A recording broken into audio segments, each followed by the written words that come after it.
Nate, great to see you. It's been a fantastic season so far for you. You're in the team of the week almost every week as well, so congrats on a personal success. But how much fun are you having this year playing with this top of the table team?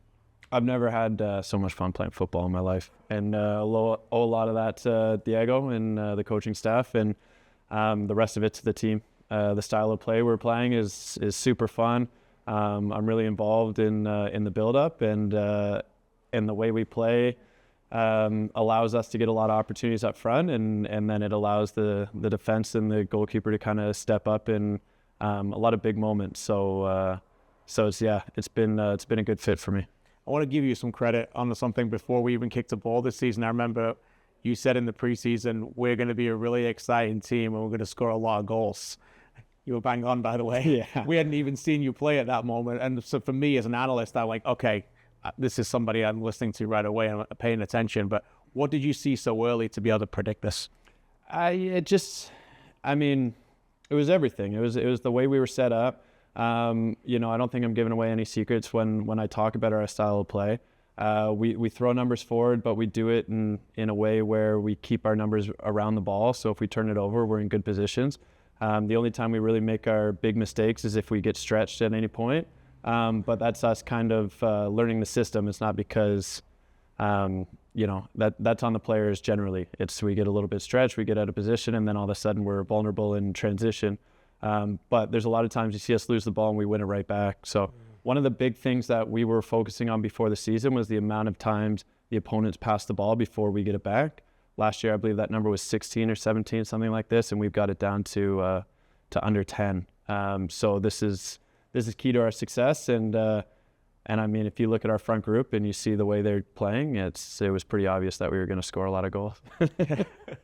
You said it's the most fun you've had, which is some statement after you won what you did in 2022 as well. And obviously that team was very different at that moment. But as you reflect over the last few years in Ottawa, how much is it a thrill for you to be able to give this city this kind of team? It's amazing. Yeah, I'm really happy that I was able to, re-sign and stick around here and be a part of all of it. Bring that experience and be kind of, a staple for the team. So the new guys coming in, I can, I know I'm not from Ottawa, but I have enough experience in the city now to kind of show people around and get them settled and help them as they get here. And I think that helps for when we bring in a lot of new players, which I'm not unfortunately, but it's something we've done over the last 3-4 years where we've kept a small core but had a lot of rebuilding. So I think having guys like Carl Hallworth in the past and Drew Becky in the past, I found it really helpful when I came to the city that they could show me around, and then I kind of adopted that role from them. And it's something the fans always deserve. I think we have the best supporters in the league. I've always said that, and they've deserved fun football, and it's something that we haven't given to them, and it's something that we struggled to do at home for a few years. And even when we won the league, we weren't the best at home. So to hear that goal song a few times a match in TD Place and see the fans having a good time and the team having a good time, it's been a joy. What makes Diego so special as a coach? I don't know. I mean, it's not a single answer, and it's not just him. It's the staff he's surrounded himself with. Just a ton of knowledge, a ton of experience between the whole group. Rome has been a godsend for me, my goalkeeper coach, and he's brought so much experience over from Europe and playing in North America as well and winning trophies throughout his career. And I think that's just kind of the guy Diego is he likes to be around greatness. I think he was I can tell in training, he was a really good footballer. But even he told us, he's like, even when I was doing it, and I know being a footballer is one of the best jobs in the world, he's like, I was meant to be a coach. He's got a joy for it. He's got a passion for it. He's hungry to get better. He uses us to get better, and he shows us a lot of respect. There's never a time where he will throw something at us, and if we don't understand something in the video room, we can talk about it, and it's open discussion, and we get to an answer. And you can only give answers like that if you're super knowledgeable about a subject. Right. I find the best teachers I've had in my life, they really simplify things. I find teachers that maybe don't know enough will try and complicate it, and they'll use big words, and they'll make it seem like they're some guru. And when you have questions for them, their answers are so complicated that you don't even know if you got an answer by the end of it. when I'm speaking to Diego and we're trying to get something out of it, is we have an answer. Everyone's on the same page. When the ball's here, we're here. When this happens, we do this. When that happens, we do this. Here's where we're weak. Here's where we're strong. When we have a weakness, here's how we defend it. It's not to say, like, we've conceded a lot of goals. We haven't had a clean sheet, but the way we play, I think our goal differential is plus 11 right now. The fact that we concede goals and chances allows us to be a plus 11. Right. We could easily have more clean sheets, but maybe we're not undefeated. So it's just someone that understands the risk versus reward system in football, and he's just got so much knowledge to share, and he's got a great group of players to share it with, it seems like. You talk about some of the scenarios there. The contrast from the last 3 years is quite remarkable, and it must be remarkable for you. Previously, you were a harder team to get through. You played with a deeper line. How does that affect you as a goalkeeper now, playing in this more open, flamboyant style? Because openly, as an analyst looking at you, I think you've never played better at the moment. Yeah, I mean, it definitely suits my style.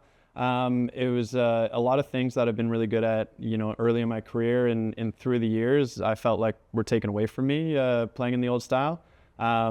It's been a huge compliment from this coaching staff and my goalkeeper coach to talk to me and explain to me, like, the fact that you did what you did in 2022 and were able to win the league in that style, and now to play in this style. He goes, it's not something that many guys can do. So that's been a huge vote of confidence. And whether he's blown smoke or not, my goalkeeper coach has said, like, because we have you in net at the beginning of preseason, we're going to be able to do something like this, right? One of my best qualities is just making big saves. This style, we're vulnerable to, 1v1s, we're vulnerable to those things. I might not have a lot of saves every game, but he goes, you're going to have to step up big a couple times per game.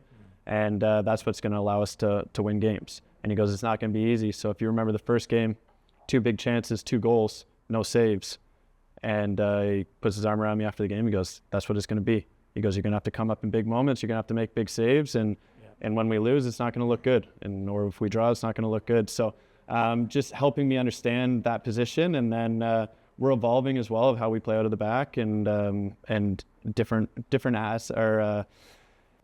ways we can kind of be dangerous for teams. So whether that's build up or it's a bit more direct or something in between. And that's what I've been trying to figure out how to manage. I'm getting better at that, and just not making mistakes, So, and if we do make mistakes, we make them in good areas.